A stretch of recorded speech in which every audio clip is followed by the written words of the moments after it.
Guess what, friends? We have big, fun news. You know, Crank and Boom has been a Lexington favorite for over a decade now. Well, now Crank and Boom has been enshrined on a Monopoly board. Yes, I'm talking about the real life Monopoly board game you played as a kid with Community Chess, Park Place, and Kentucky Avenue. They have just come out with the Lexington edition of Monopoly, and Crank and Boom is on the board. So you can go buy Crank and Boom as a property on the latest Monopoly board featuring all sorts of Lexington attractions. Grab your own board game at crankandboom.com before supplies run out. Crankandboom.com. Hey, friends, welcome back to the Crank and Boom podcast. I am your host, Toa Green. Networking is one of those aspects to building your business and career that really gets a bad rap. Even the word itself might bring to mind those sports events where you're getting to know people around watery drinks, a hotel ballroom appetizer, and freezing cold rooms, holding on to business cards, trying not to feel awkward around strangers. But even for the biggest extrovert, it can still drudge up quite a cocktail of anxiety, fake laughs, and sweaty armpits. Trust me, I have been there. But the truth is, the idea behind networking is a great one. All of us have had an experience where we met someone that changed our lives in small ways or big ways. And all of us have likely had someone we met who believed in us, supported us in our business efforts, and introduced us to others that ended up being our ride or die colleague or friends for life. I have also experienced this as well. So before you're filled with dread, printing up another batch of stiff business cards or practicing your elevator speech, we're going to reframe networking in this episode for what it really is: connection. And when we think about it that way, networking becomes something authentic and fun and genuine when it comes to building real relationships into your life that will change you and your business for the better. Today, I'm going to break down my thoughts on why networking does not have to suck. It can be something that can help you and can be a valuable tool for building your career and your business and help you do it successfully. So today I am riding on the wave of having the most incredible day yesterday because we had the honor of hosting the governor of Kentucky, Governor Andy Beshear. And he hosted a press conference at our flagship store for Crank and Boom at our Manchester location in the Distillery District.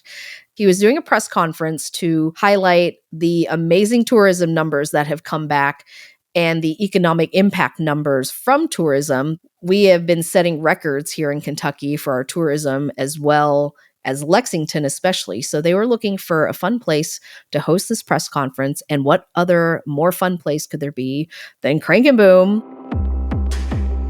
This is a real full circle moment for us because the governor during COVID, he had been doing these daily press conferences, and we decided that we would do a fun flavor in his honor because doing the press conferences was one thing that was very uniting for everyone as we were going through the uncertainty of the beginning of COVID.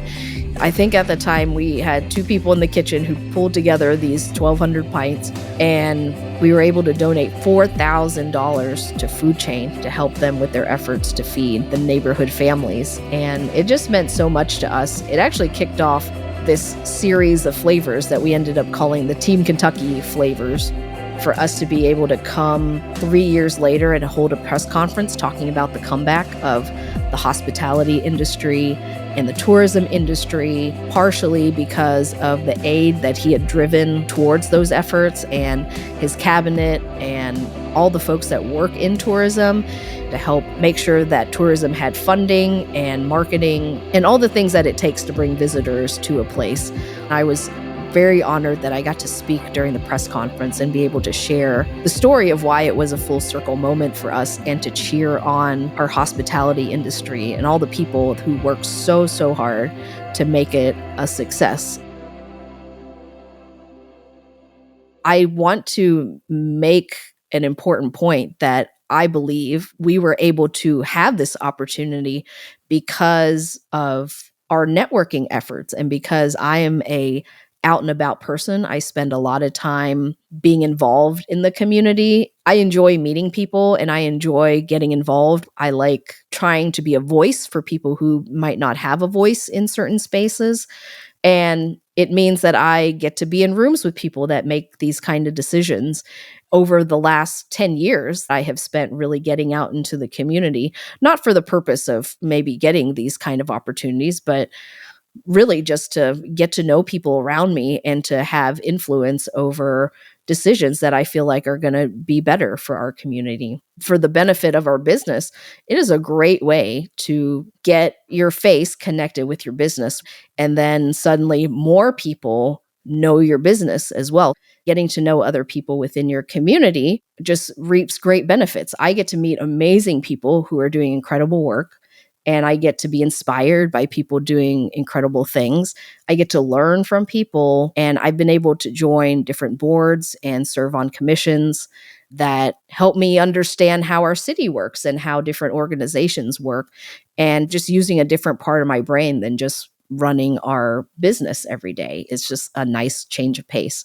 I think when you're genuine about meeting people and you're not just in it to find customers, or you're not just in it to find a vendor, a lot of times the best things come out of a more natural approach to networking. One of the lessons I've learned as an entrepreneur is celebrating. Taking time to intentionally honor your achievements and share them with others is a big part of what makes the whole journey worth it. And one of my favorite ways to do it is with food, of course. Goldbelly is our partner in how we deliver our ice cream to customers all over the US so they can make their special moments even more special wherever they are. And whatever milestone you're celebrating with your friends and family, Goldbelly has just the thing. Whether you need Guy Fieri's trash can dessert nachos for Dad's birthday or Martha Stewart's famous banana pudding for your sister's baby shower, Goldbelly can ship it right to your door and make your event even more special.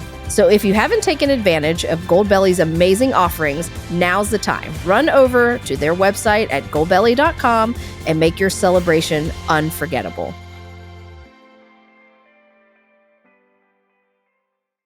Tao here, popping in to share my excitement about one of my favorite companies in the whole world, Holly Hill & Co. If you are like me and are obsessed with food, especially local food, you will appreciate those special ties that happen around the table. Holly Hill & Co. believes, like I do, that food creates connection and community unlike anything else. That's why they take care to strengthen the ties across the generations between family, the farmer, and the land, all the way to the food that ends up on your table. You can experience exactly what this means at one of Holly Hill's 9 unique Central Kentucky restaurants and through their beautiful emails. If you're in Kentucky, be sure to find the nearest location and get ready for an amazing experience with the most fantastic food. Holly Hill's co-founder is none other than my dear friend, James Beard-nominated chef Weta Michael, who's been a force on the Kentucky food scene for over 20 years. Learn more about their incredible food community by visiting hollyhillandco.com, where you'll find stories, recipes, how-tos, and even curated gifts. Again, that's hollyhillandco.com, and let them know that Tao from Crankin' Boom sent you. And so how I chose to kind of start my networking journey was to apply for a program called Leadership Lexington. And it is a program that is housed within our Chamber of Commerce, which is called Commerce Lexington. And I applied and I was able to get into a class of 50, and it's a yearly program. And I was able to suddenly have 49 new friends that I didn't know. And I actually love me a team building activity because I love those kind of activities where you do silly things and color your feelings and talk to people about it. So it was good for me. At that time, I was not very good at talking to people that I didn't know. I really wanted to just stay in my corner of the room, and I really wanted to talk to people that I knew and that I was comfortable with. But I found as I branched out and got into different spaces where there were more and more people that I didn't know, that I was going to have to learn how to talk to strangers, which I think is one of the most important skills that anybody could have. When I was cooking in our restaurant, I didn't have any networking. I cooked all day and talked to the people who worked with us, and that was it. I didn't talk to anyone else. I didn't see any friends. There was no making connections with other people. But once I was able to start getting out and about, I realized how much I enjoyed it, mostly because I just enjoy meeting people and I like learning about what people do and who they are. As I got to know my 49 classmates, I got more and more practice in talking to strangers and learning about people's stories and learning what questions to say so that you could keep a conversation going. And eventually, I was in some other leadership programs that helped me fine tune my talking to strangers skills. My favorite way to start talking to someone I don't know is to ask, "What is your story?" So many people just ask, "What's your name? What do you do?" For me, that is kind of cringy because there's so much more to people than what their job title is. I really like to ask people, "What is your story?" That really leaves it open-ended because then people can insert whatever they want to say. If they want to tell you 2 words that they are the commercial banker at such and such bank and leave it at that, then that's fine. But I find that a lot of people just kind of open up about what their story is. I think when you dive a little deeper than beyond what people are in their job and their job title, that already puts you in a position that makes you a little bit more memorable than the person next to you. That is something that can't hurt you in the world of networking. One important thing I think is vital for you to have a successful networking event is to make sure that you have your story down. And by that, I mean, know your story, know what it is you want to convey about yourself. It doesn't necessarily have to be about your job, but what aspects of you are you wanting to present when somebody asks you who you are, what you do, what you're all about. Over time, have been able to develop different sound bites where I don't have them memorized, but I can tell if there's 100 people in the room, if there's 10 people in the room, it will allow me to give different time amounts for when I am talking. So if there's 200 people in the room, I probably am going to give somebody a shorter soundbite. A lot of times somebody will ask, "Well, how did you get into ice cream?" I've told this story literally probably hundreds of times. So I can give them the version that I feel like will satisfy their question.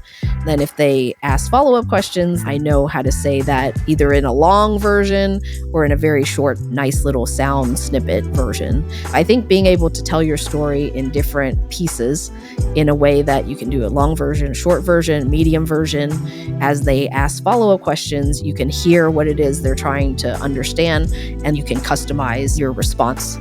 A lot of this just comes with practice. I don't know that you necessarily have to stand in your room and practice, but if that is something that will help you feel less nervous about being in a room with strangers, then by all means practice, because being comfortable and not nervous is probably the best thing you can do, because you want it to be natural, you want it to be relaxed, but it can be nerve-wracking when you're in a room with a bunch of people that you don't know. I always have the mindset of I'm excited to meet new people and I don't get nervous, because if somebody is going to judge me based on something I say, then that's probably someone I'm not going to associate with or spend time with or do business with. I don't have to waste my time stressing about what that person thinks. I think if you can also have that mindset where I am confident, I am who I am, the people who need to talk to me, I will find, or they will find me. If I am who I am, the people who need to find me will find me. I've always believed that. I think it makes it easy because I don't have to be a filter. I can just be myself, and the people who want to be around me will find me, and the people who don't want to be around me don't have to be around me, and that's perfectly fine. So our takeaways for today's episode: number 1, be yourself. This is so important. Everything you do, be yourself. Don't try to put on a front. Don't try to be something that you're not. Be true to yourself. The right people who will love you, support you, care for you, care about your product, care about your service, they will find you. But if you are being someone else, the wrong people will find you. So very important, be yourself. Number 2, know your story well. Know what it is you want to present about yourself. What are the pieces of your story that are interesting? What are the pieces of your story that will be something that someone else will want to learn more about, and know your story in different time snippets, long version, short version. Number 3, do more listening than talking. I find you learn so much more when you turn on your ears and close your mouth. Ask lots of questions. This is one thing my dad taught me, is ask people for advice. People love giving advice. That's why I'm here on this podcast. I like giving advice. It's fun. Being able to go to someone and say, I'd really love your advice on XYZ. That is a great way to kick off a conversation.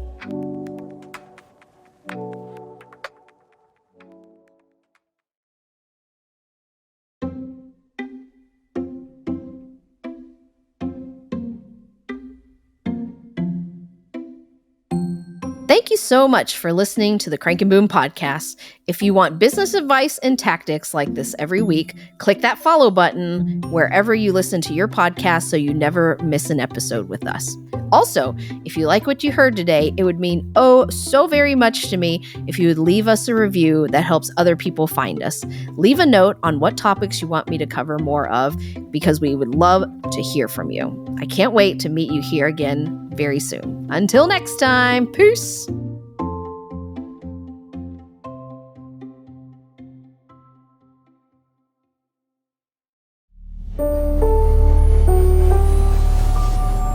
This is a production of Four Eyes Media.